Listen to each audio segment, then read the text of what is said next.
Título dessa pesquisa é Trabalho e Governança Camarária na Vila de Índios de Viana, a partir do livro de notas número 2, 1776 a 1791.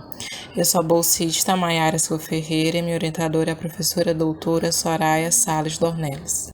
A fim de iniciar a temática desse trabalho, deve-se frisar que os indígenas já estavam presentes no atual território brasileiro antes mesmo da chegada dos europeus. E com a ocupação pelos colonizadores, suas histórias se tornaram profundamente entrelaçadas. Diferente do disseminado, os indígenas foram sujeitos ativos, apenas sua agência foi apagada pela historiografia. Essa pesquisa trata da agência indígena na antiga capitania do Maranhão, em um período de transição, entre 1776 e 1791, posterior às reformas pombalinas e às mudanças que estas geraram.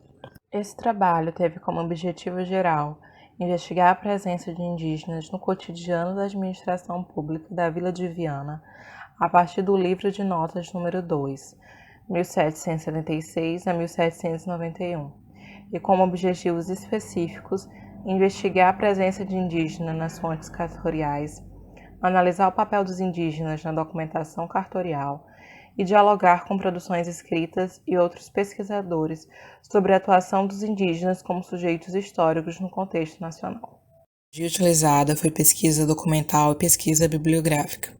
No que se refere à pesquisa documental, efetuou-se a transcrição e análise do livro de registro de notas número 2, presente no arquivo do Tribunal de Justiça do Maranhão.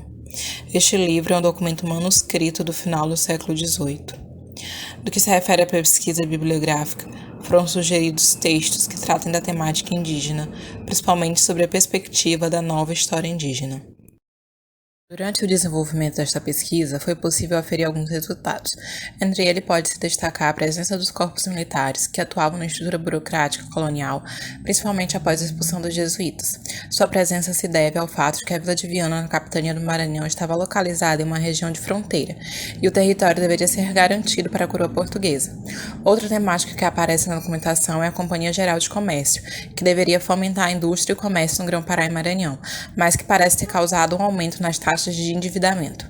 A composição do dote, escravizados e gado também é mencionada, bem como a transmissão de heranças. De modo geral, o documento deixa entrever permanências, tal como os indígenas sendo chamados de índios e os descimentos que continuavam sendo efetuados.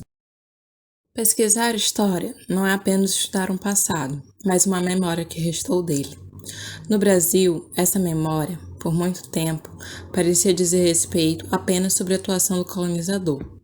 Nas palavras de Hill, 1996, um historicídio que negava aos povos indígenas a possibilidade de fazer história, de serem lembrados.